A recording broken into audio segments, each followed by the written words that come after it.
Well, folks, welcome to one more edition of Politics and Random. Egberto Willies, your host. Thank you so kindly for being a part of the show.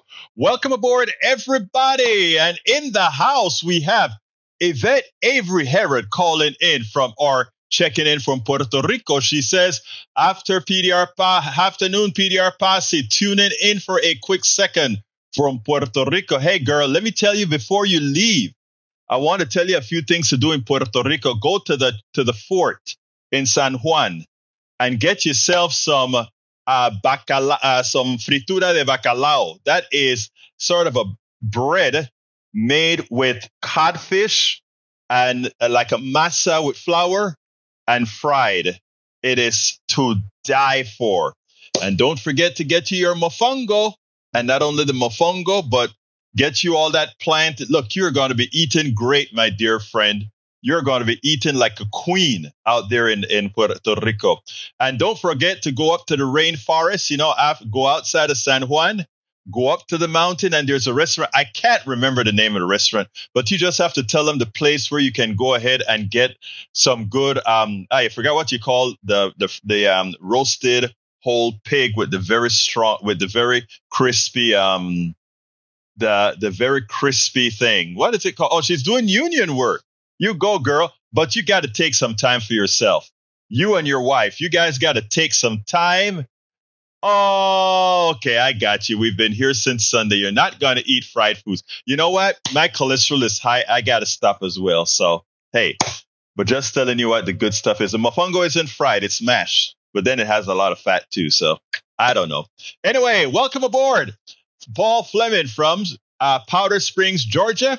We also have Eric Hayes from Atascocita, Kingwood, Melanie Keelan from Barcelona, Spain, Bridge MCP from Binghamton, New York, Lee Grant from Montgomery County, Texas, AVQ from the one and only Brooklyn, New York, Yvette Avery Herod from Atlanta, Georgia, via now Puerto Rico. I'm honored that you're in Puerto Rico and you're listening to Politics Done Right, if even for a little bit. It touches my heart, but we love you here at PDR. You're one of our stars here at PDR. Absolutely, no doubt. All right. Lee Grant says, I know that PDR aims to be repository of truth. The claim that Trump called neo-Nazis very fine people was never true. No, he said some of them are very fine people. He didn't say all of them. He said some of them, and that is how I reported it, sir. But it served the left so well just to go, no. I said I have it on tape. I played the tape, sir. So no, I don't want you to think that. No, Trump did not call neo-Nazi and white supremacists. He said verifying people. Time to come clean. I think I did a good job of that, my friend. I was never not clean. All right, let's see. Yvette says first half union conference, second half anniversary. How long have you been married, Yvette? I know it's been a while now. What, 2 or 3 years now, right? Because I think I remember when you got married. All right, let's continue. Let's go ahead to the top with El Señor Rodnin. And he says, Egberto, one for the screen. All right, I'll put it on the screen because it is you, Mr. Rodnin. And it goes like this. Trump ran up national debt twice as much as Biden. New analysis. New 10-year borrowing by presidential term. Trump, 4.8 trillion, 3.6 trillion. Non-COVID spending versus COVID relief. Check it out, guys. Facts versus facts versus facts.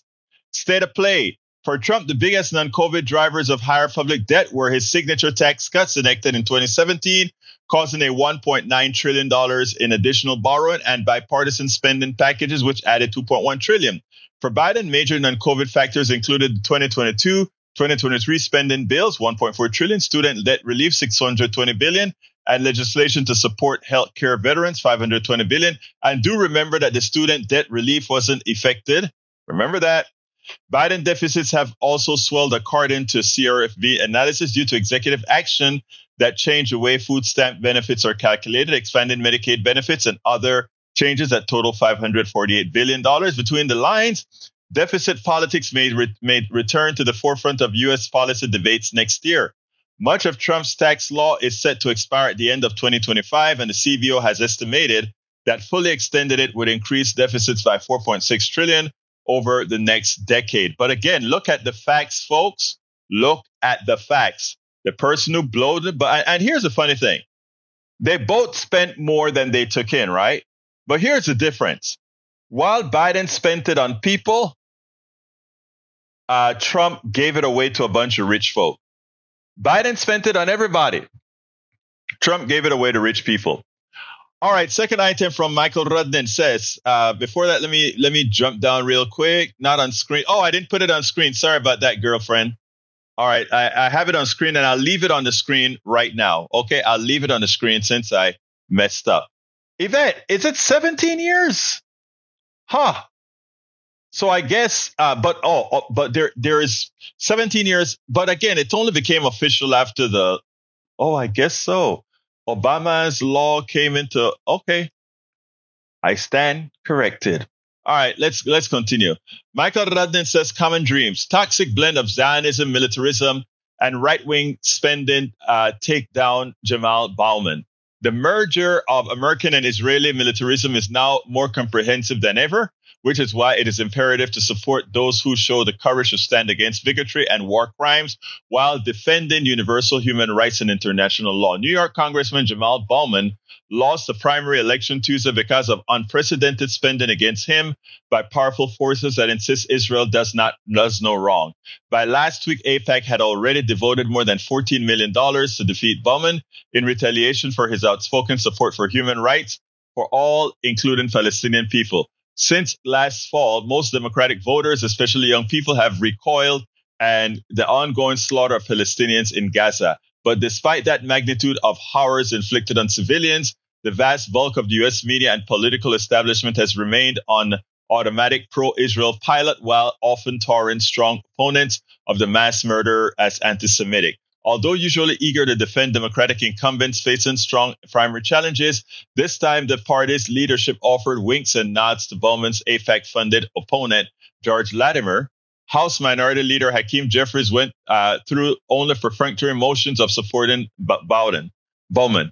Another fellow Democrat, New York Governor Kathy Hochul, was aggrieved when she declared on Sunday, "I'm not weighing in on primaries intentionally, but what I'm very focused on is, number one, I stand strongly with Israel. The meaning of such a declaration is rote complicity with nonstop U.S. military aid to Israel as it maintains a siege of Gaza that has already lasted more than 260 days.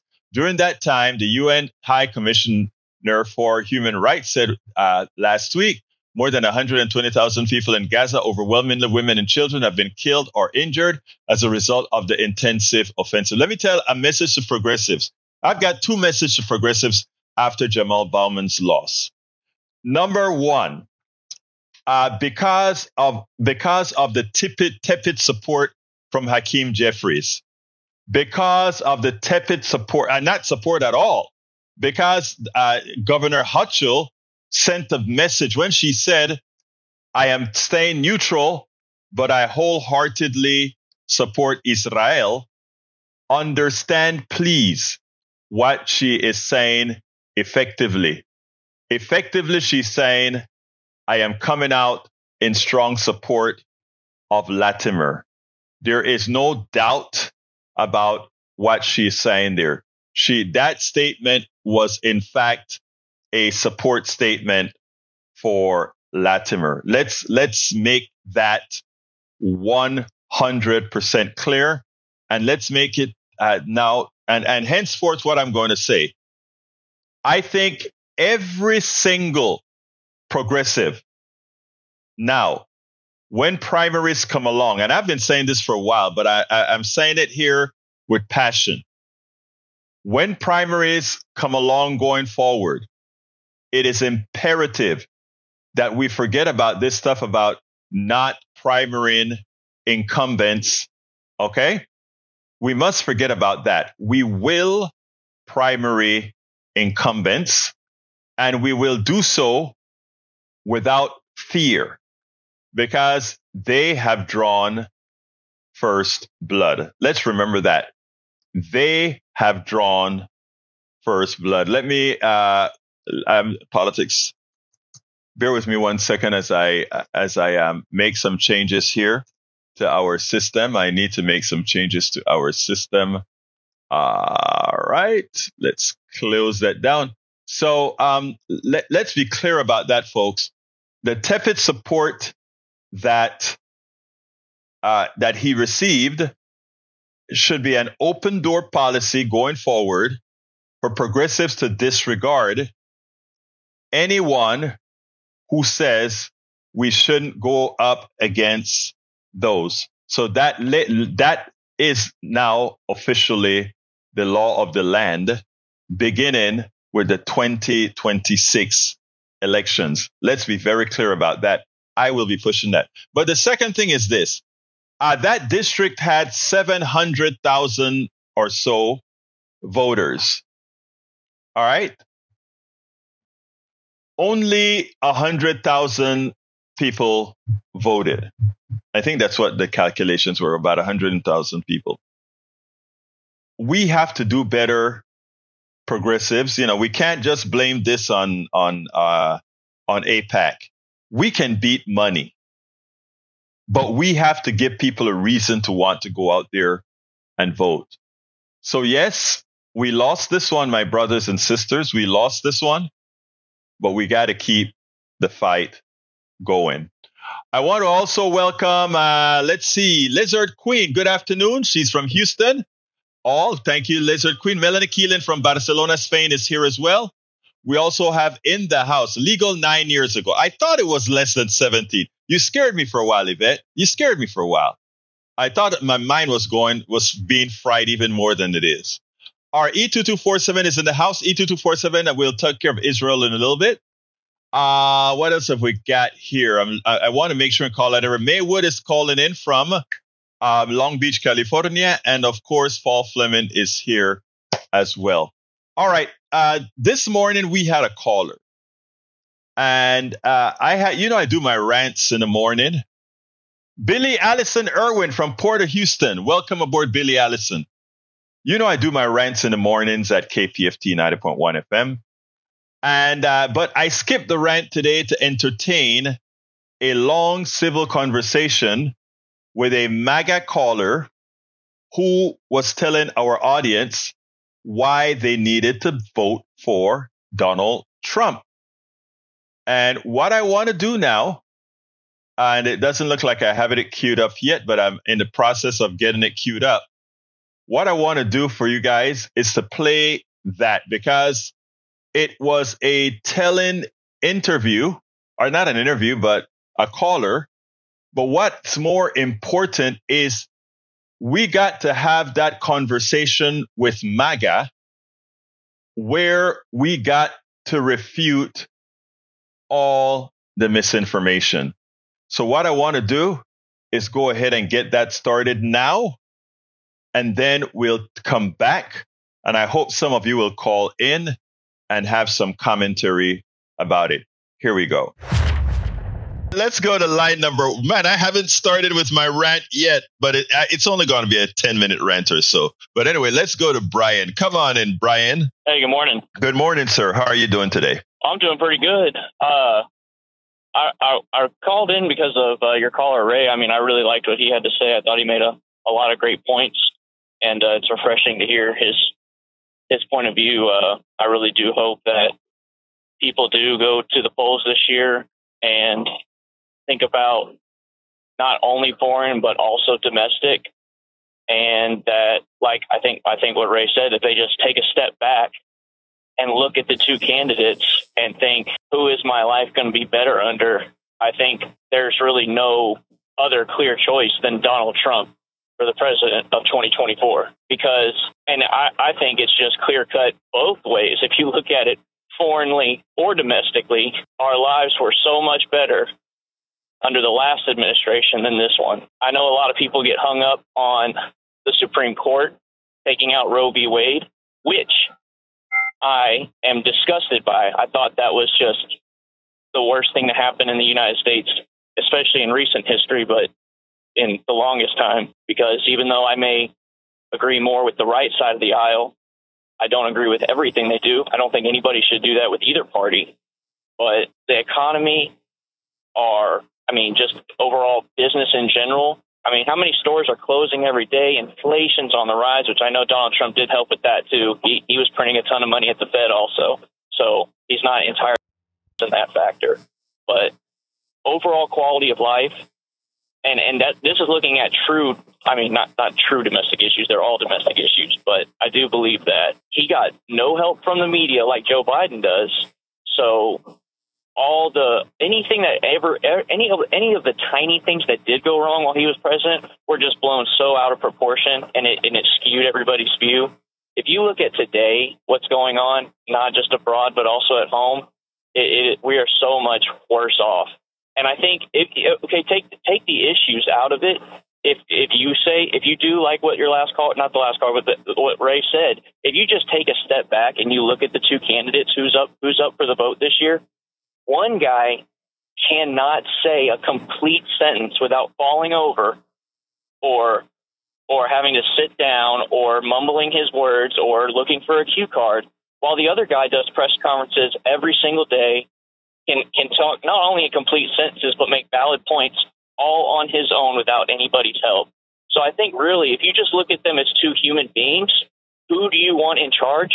The guy that cannot get through a complete speech, or the guy that has been doing this for most of his life and it looks extremely capable and that not only could run a business but can run a country. All right. I really appreciate your call, my friend. And I want to first ask you, I gave you a chance to say everything that you wanted to say in complete sentences. Correct? And I didn't interrupt you, correct? All right, good. So let's have a conversation. And I'm going to take the time that I was going to use with my rant to have a conversation with you. And the reason I'm going to do that is that there are a lot of people who think like you. I don't think you're a bad person, I think, at all.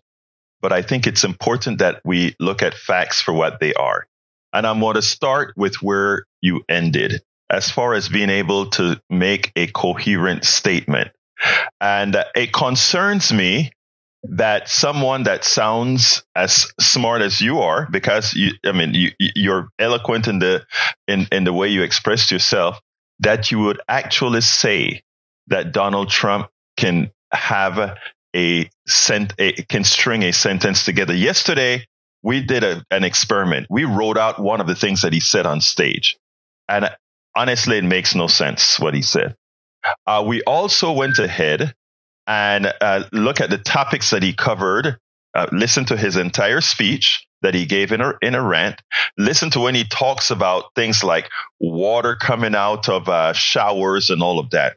They also made no sense because they weren't true or factual. But I leave that side alone and I look at that and say, sometimes we give people a pass for the way they speak. But when you say that Biden is an old man. Trump is an old man. Biden is an old man. Trump also, Trump looks more vital than vibrant. Vibrant than Joe Biden. Anybody with eyes can see that. Has nothing to do with the mind, however. But my first question to you is from an economic standpoint. What did Trump do that made your life better? Specifically, what policy did Trump pass to make your life better? Well, and I thought it was funny that somebody brought up taxes earlier. I mean, he did change the tax code to, I know, and I'm saying this. Brother. I really made you talk, but I don't. Hold on. Wait, Brian, wait. I made you talk your entire thing. I really don't want to filibuster. What I want you to tell me, and I'll answer just as I will, specifically what policy did Trump pass to make your life better? He made change to the tax code, and it may not have been him, but the Congress did during his tenure. What in the tax? What don't do, brother? Let me tell you what I want us to do. I don't want us to work on rhetoric, because I am going to tell you what policies are going to make your life better, and I'm going to explain to you why we had inflation. But beforehand, since you said things were better, that made my life better. He had a closed border. Okay. And how did that make your life better?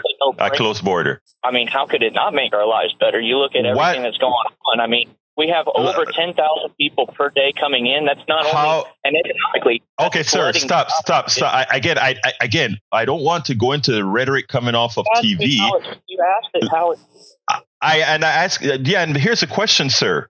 How is 10,000 people coming into our country? And I'm not saying it's not 10,000 a day coming in anymore, but let's go leave that number there. How is that materially affecting your life right now? Well, it's not 10,000 anymore because the Biden administration finally shut it down through executive order. But again, how is that? It doesn't matter the number now. I'm saying, how is a problem? Let me finish, sir. Which do take general unskilled labor. And so when we have maybe there are illegals coming in and taking those jobs, it's taking jobs away. Okay, let's stop there. There are studies. Sir. Okay, you said that. I got it. A viable explanation. No, you just gave it. You just gave it, and I want to answer that. I want to answer the VAB. I don't want to get into a lot of wordiology. Facts are facts, and we have done studies. We have a shortage of people in this country right now. And while we want to have control of our borders, the thing that we have on immigrants, first of all, is that we do need them. When Trump came into office, one of the things that were inflationary as he exited is the policy of these immigrants leaving Florida, which left Florida with a whole lot of unbuilt homes. Now homes in Florida are having major problems, both for insurance and homes.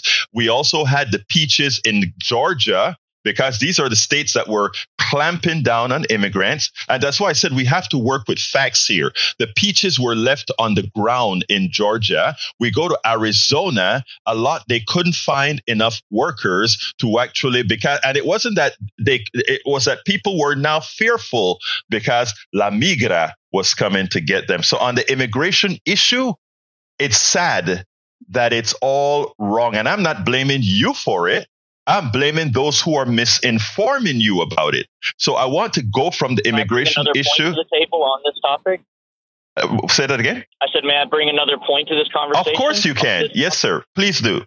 Okay. So why, if we're all so against corporate greed nowadays, and especially the left bangs that drum a lot, which I agree with. If we're all so against corporate greed, why do we keep letting them hire undocumented or illegal or cheap, people that may be on. You nailed it now, sir. You nailed it. Why do we keep letting them hire them for below livable wages? You nailed it. You nailed it. Say, we can't hire anybody. Okay, I got the point. Okay, look, it's a radio show. I need to. Their income. Brian, it's a radio show. I got to move you along, so you have to help me out here.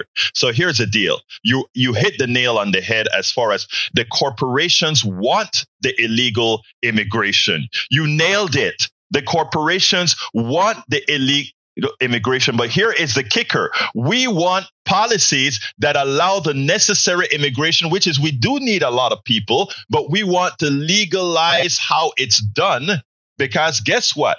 At that point, we won't have that shadow economy. But guess what just happened? Trump told his people in Congress not to pass a bill that was written by an Oklahoma conservative who pointed out this is the most conservative bill ever attempted on immigration.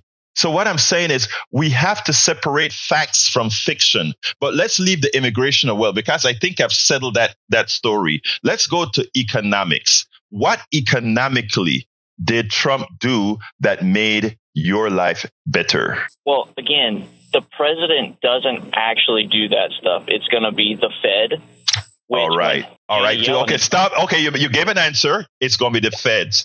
The Fed is there from Trump's time. But what I'm trying to show you folks is the following. All right. Brian is not a bad person. Brian is and I say this respectfully, Brian is a victim of false rhetoric. And let me explain what I'm saying now.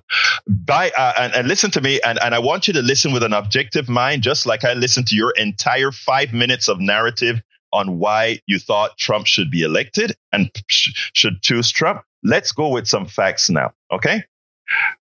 Trump always spoke about, I'm going to have infrastructure week. Biden, in a bipartisan manner, passed an infrastructure bill that no president has been able to pass in the last 12 years. And within that infrastructure bill, most of it went to red states that didn't vote for him. But those are the states that need the most support because they have so decimated their personal state economies. And they are the ones getting the majority of the monies from the infrastructure bill passed bipartisanly under Biden.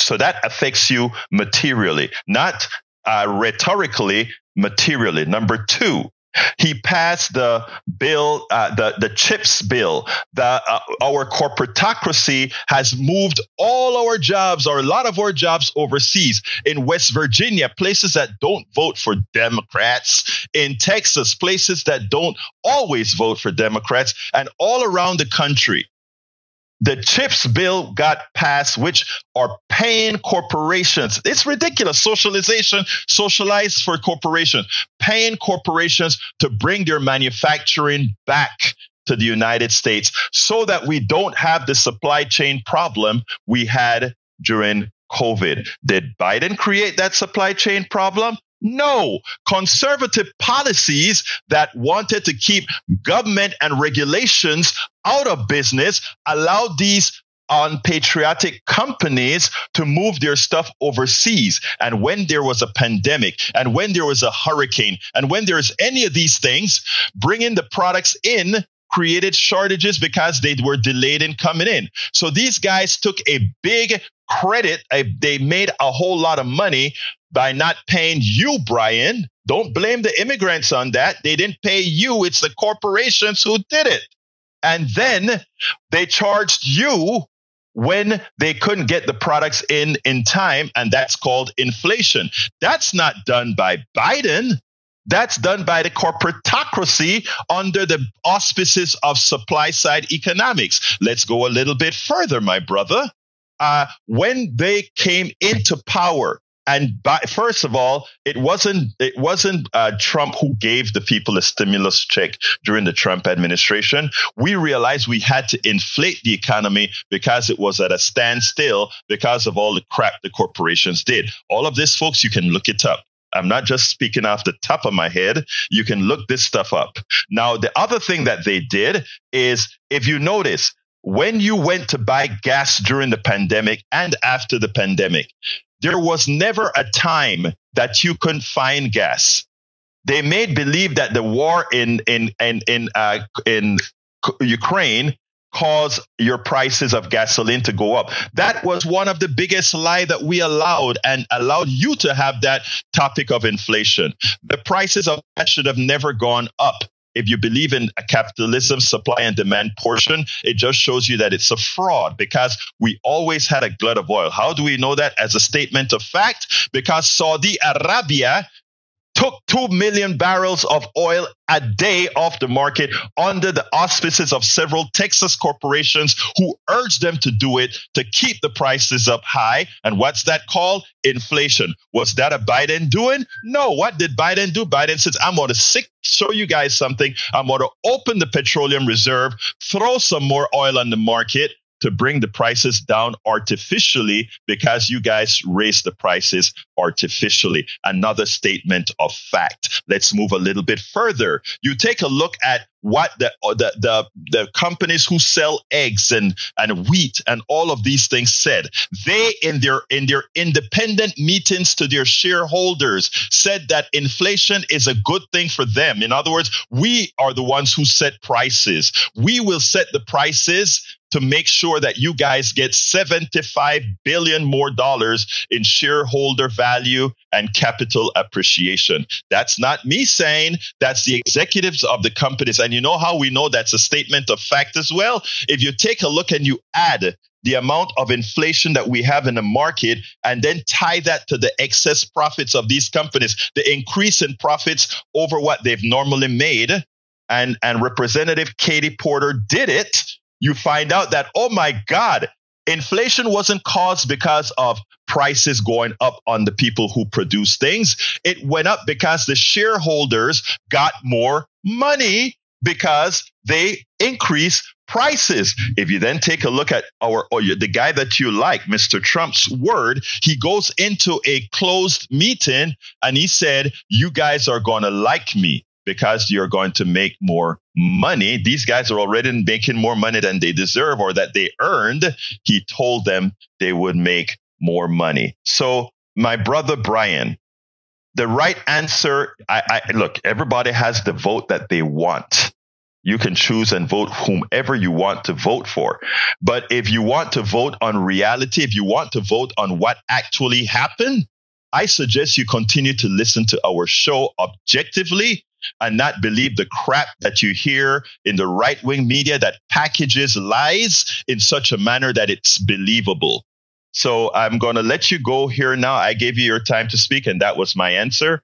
Thank you so kindly, Brian. I hope to hear from you again, and I hope that you continue to listen to our program. And with that, I'm going to go to Moses. Come on in, Moses. All right, that was, I used that to overthrow the rant. I hear what, I love what Billy Allison Irwin says. She says, I am not as interested in entertaining trolls as Egberto. I have given you an answer. Good day. Let me just say one thing. I get it, Billy. I just need to, all of you that get upset whenever we actually entertain the rubbish from the right. There are approximately 40% of the country that's acquiescent to that rubbish. And when we give that full explanation that we give, and by the way, not all of them are in their minds completely wired incorrectly that they cannot discern facts or not facts. There are a group of these people who genuinely, they live in that cocoon. And when they get a chance to bust out of that cocoon, they are amenable to busting out of that cocoon. And while I don't know if Brian, how much of this sinked into Brian's brains, I guarantee you that there are a lot of people of the thousands that were listening to that program this morning that sits down and have second thoughts. Because remember, there are soft supporters of Trump. There are strong supporters of Trump. I'm sure some of the soft supporters will think otherwise. Bree says, Billy Allison Irwin giving medicine to the dead with these people. Remember, though, it's not the dead that we're giving medicine to. We have tentacles that are way out there that are fishing. Anyway, folks, how is everybody else doing? Let's see what else I got. It is time for me to read E2247's Israeli content, or I should call it the Gaza content if I can find it, because I think we must make sure not to forget. We must make sure that, there we go. Day 264 since October 7, 2023, at least 37,718 Palestinians killed. At least that's 287 persons more than day 259. At least 86,377 wounded, 925 persons more than day 259, equal 124,000 casualties, which if out of 5,385 Palestinians in both Gaza and the West Bank is about 2% of the population. If we extrapolated that to the amount of Americans killed, that would be equivalent to 7.7 or closer to 7.8 million Americans killed. That is sad. 8.7 months ago, the war is no longer about Hamas, but it's clearly U.S., UK, Israel war on Palestine, river to the sea. 37,718 Palestinians are killed. 38% of them are women and children. And I would wager that it's likely more than that because we don't know what's under the ruins. Paul says, Paul Fleming says, the Claire Thomas decision makes it legal for officials to accept bribes so long as they're designated as gratuities. Don't forget to tip your judge. It's amazing, isn't it? It's amazing. It's amazing.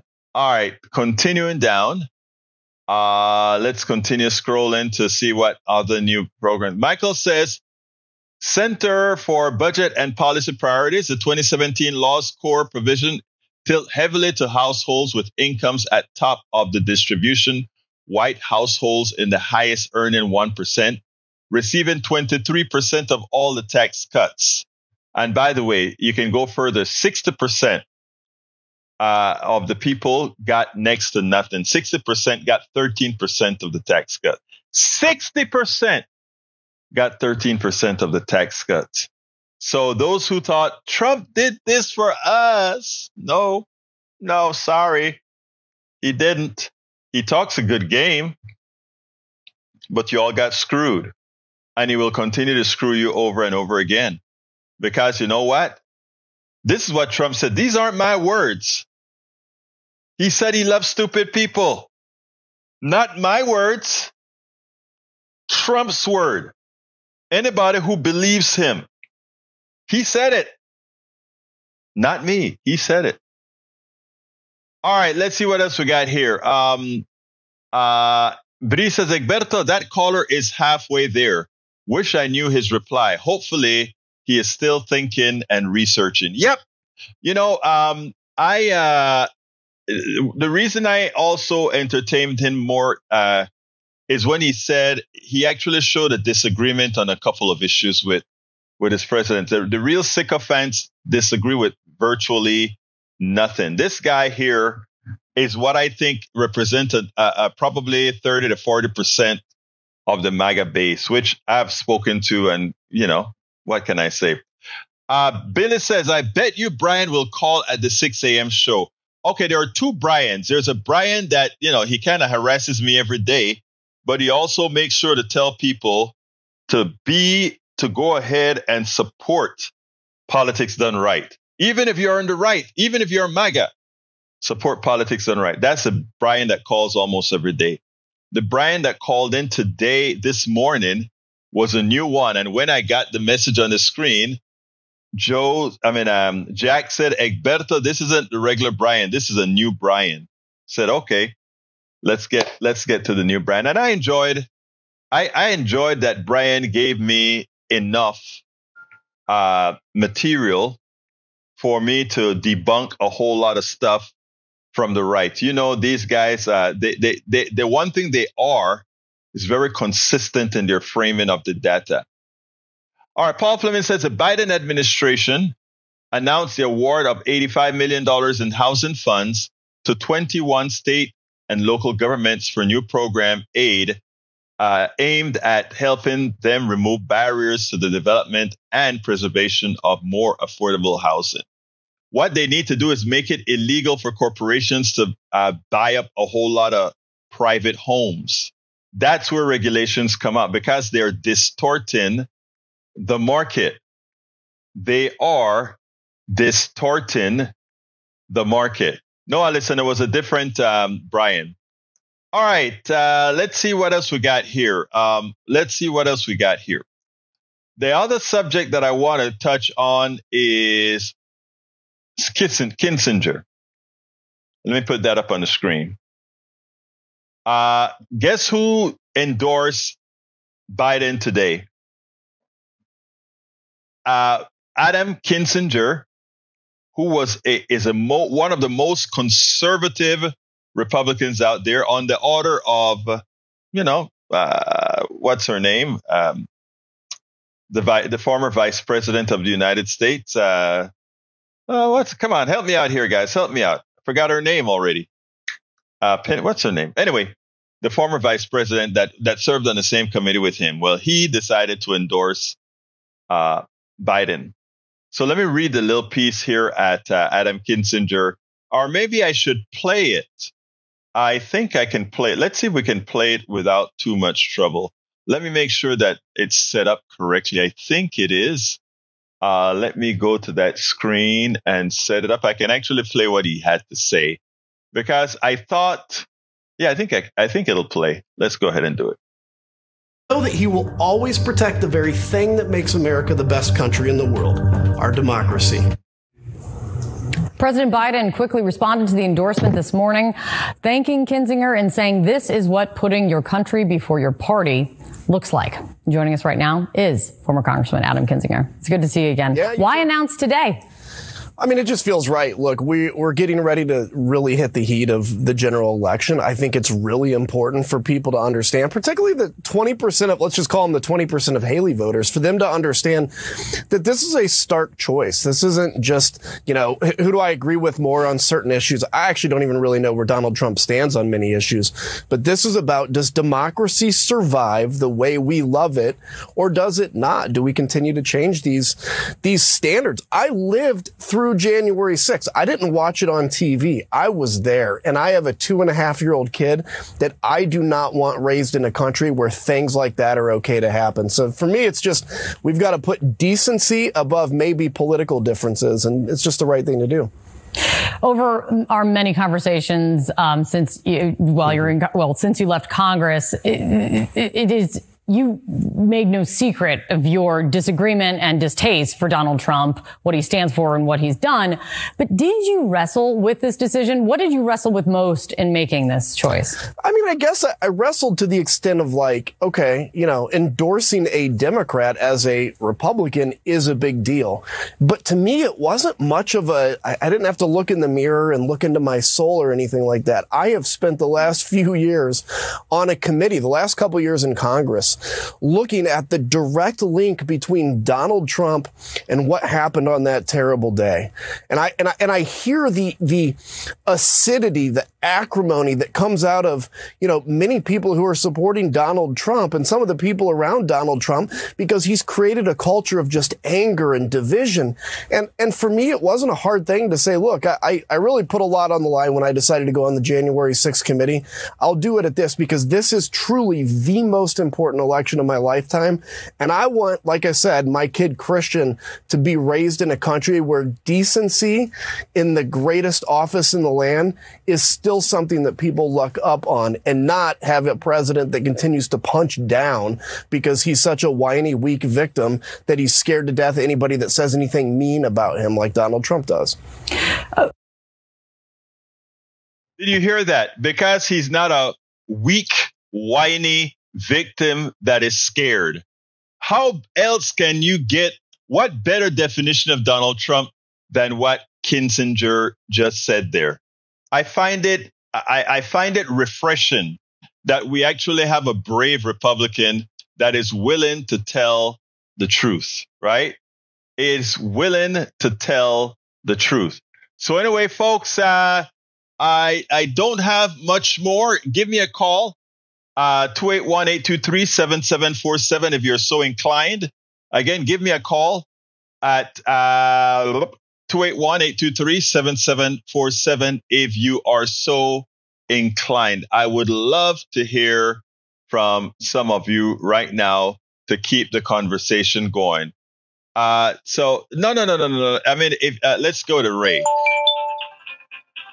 Brother Ray, you actually, how you doing, Ray? I'm good. I actually want to respond to the brother who talked earlier. I hear an echo. Sorry, but I wanted to respond to the. I fix it. I could work through it. Okay, go ahead. All right. So so the brother said that I heard everything that Ray said, and based on foreign policy and domestic policy, the best option is Donald Trump. Now, I'm going to be nice and not say what I really say, but that so-and-so man, no daggone well, that is not what I meant. And for him to imply that out of everything I said, that was the conclusion he drawn. It's kind of like a meme I saw on Facebook where two people are standing looking at a number on the ground, and the number, depending on which side of it you're looking at, it could be a 6 or it could be a 9. Mm-hmm. And it's like we're looking at the same number, but we're looking at it from different sides, and we are clearly seeing a different number. That kind of is what that reminded me of. But yeah, everything he took from that was completely wrong. And I like that you showed that graphic as far as, the deficit is concerned, because I hope all your conservative deficit hawks are watching, because they always want to pull that card when a Democrat is in office. But when a Republican is in office, the deficit doesn't exist. But the thing about it is that they spend the most because... One last thing. Yeah, go ahead. I'm sorry. Yeah, and as far as Adam Kinzinger, I applaud him. He gives me shades of the late John McCain, being the maverick, because he did a great thing for democracy when he went thumbs down and didn't go against Obamacare, and I mean, it's sad that, I don't agree with his politics apparently, but, he at least takes one strong stance that I believe in, and that's no political violence. And that's what I appreciate about him. I am through, and I don't want any more political violence. Donald Trump is the type of person, he gets into a competition like a presidential race, and if it was a chess game, if he found himself losing and then he finally makes a move that looks like he's winning, he's going to swipe all of the pieces off the table, kick the table over, walk away and say, I'm the winner. That's all I got to say on that. That's my rant. No, let me just tell you something, okay? Because I want to tell you about a piece that I wrote way back yonder in during the 2016 election. And what I try to explain to a lot of folks at Daily Kos is that if you listen to Donald Trump's rhetoric, he plays the role of the populist fighting for the American working class. And in fact, the few black men also that he claims is migrating to him, that is the message they're hearing. Okay, that is all. And if you listen to the caller today, I mean, if you dissect what you said, you believe in domestic policy going all out. You believe in that the Israel thing. A lot of people are not going to be worried about that. In effect, that is the kind of messaging also that Donald Trump is putting out there. He's not going to do it. He's going to be a staunch supporter of Netanyahu and the ethnic cleansing in Gaza. But he doesn't say that. So the people who are listening to him have a tendency to give him a pass because they want to believe that they fool themselves, or rather, believing it gives them permission to support the other guy. And when you gave that statement today, you opened the door for him to create that commonality. I don't know if you listen to Oilman Joe, who calls into the show as well. He said, Egberto, we should drop this, and that, and then we'll agree. Both of us would agree on everything. Not understanding the existential threat that Donald Trump, the person, is not only to you and me, Ray, but to him as well. But they can't see it. And they can't see it because they look at it through that lens of Donald Trump is going to keep the power for people like me. And that is what we got to overcome and tell folks, no, Donald Trump doesn't give a damn about any of you.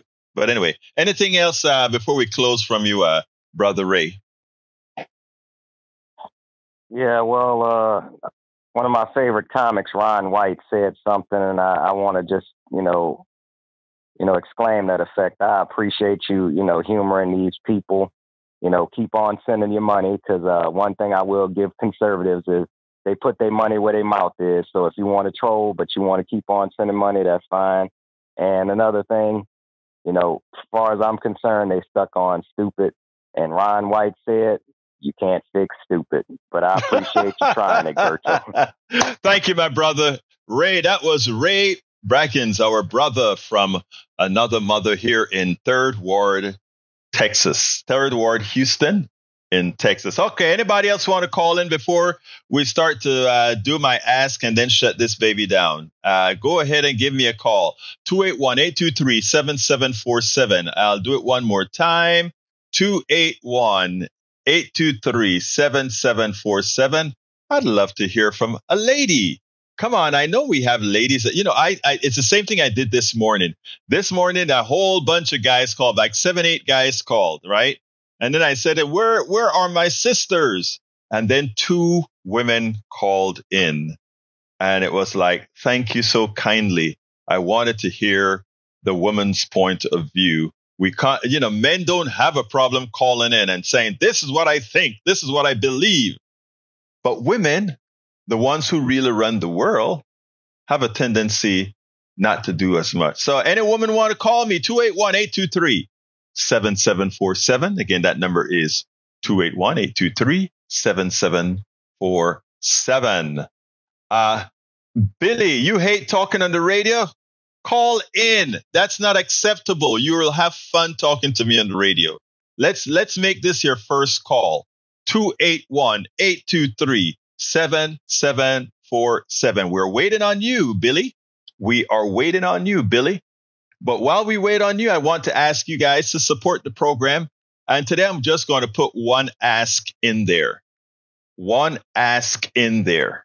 And that is to please become, those of you who have the wherewithal to do so, please become a paid subscriber of our newsletter.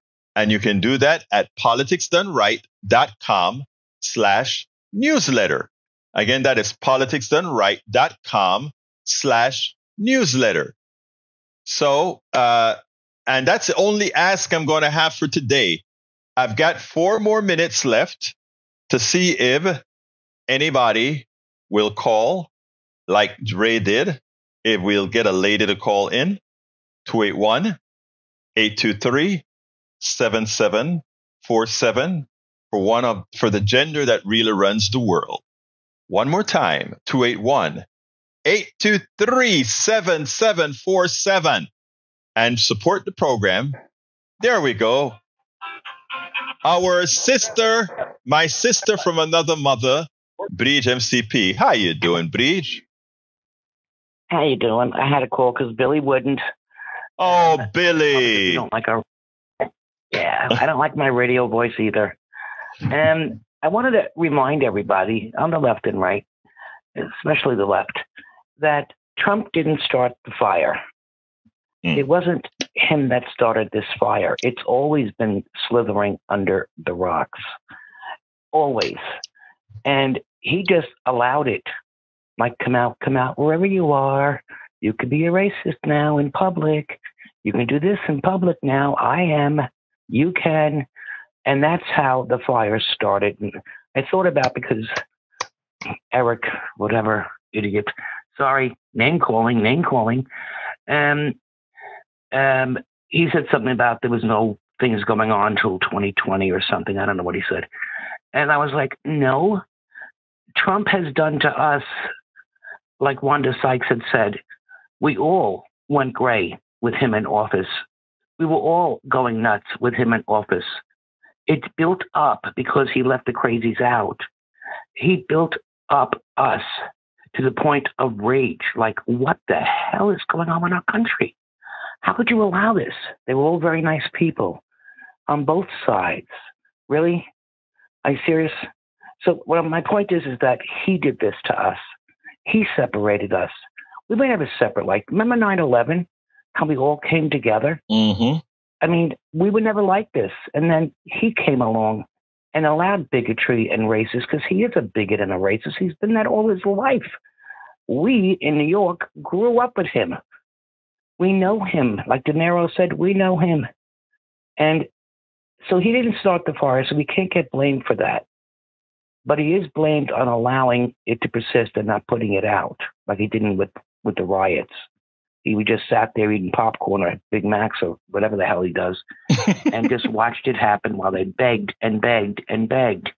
Call the National Guard, call the National Guard. And the people on the right keep saying, Pelosi didn't call the National Guard. She's not allowed to, you twit. That's his job. And he didn't. He just sat and sat and sat.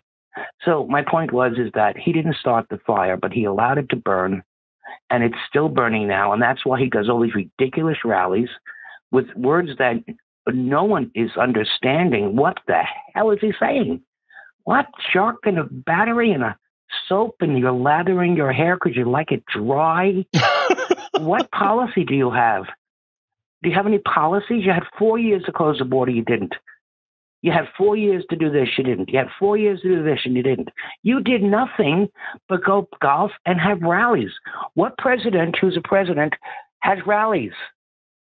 How many people here can say that they held up Obama signs and flags and trucks and all this stuff? No one did anything like that until Trump came along. That's why they're labeled a cult. That's why they are that way. There's something wrong with them idolizing. He even said, remember that day he was outside the White House, and he said, they told me I'm the chosen one. Mm-hmm. Really? Yeah. Chosen for what? Hell? I mean, God's going to walk you there. But no, it's well, not let me just tell you what Jules, what Ray says for you. Good stay says, well said, Breach. He is like a fire chief who you call to put out the fire, but instead of bringing water, he brings a box of matches and throw it into the nearest lake of gasoline and just says, let it burn out, and then the fire will fight itself. Now, would you trust that fire chief? I love that analogy for Ray. Exactly. Yeah. I'm reading it now. That's perfect, Ray. That's perfect. That's exactly what he did. But the embers were burning anyway, just slithered under rocks because they were afraid. But they were always racist. Yes. So he didn't start any of that crap. So we can't blame him for that. But we can blame him for everything else. I got you. The media was more harsh on him because he was an idiot. I mean, he was a buffoon. Come on. I remember my master's class, my teacher was forcing us in one of the classes to watch The Apprentice. And I said, no. I said, that show is ridiculous, made up, and stupid.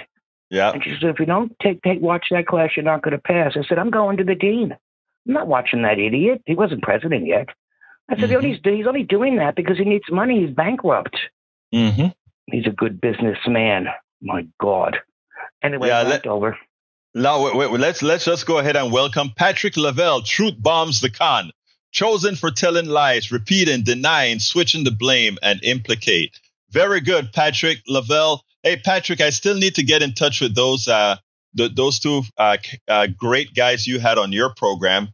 I think I sent an email. I don't think I got a response, but I need to follow up. Anyhow, Breeze, thank you so kindly for your call, my beautiful lady. You have a wonderful day. Next time it's Billy. All right. Billy's calling next time. Absolutely. All right, folks. One last ask. Please remember, support the program. Become a paid member of our newsletter. And how do you do that?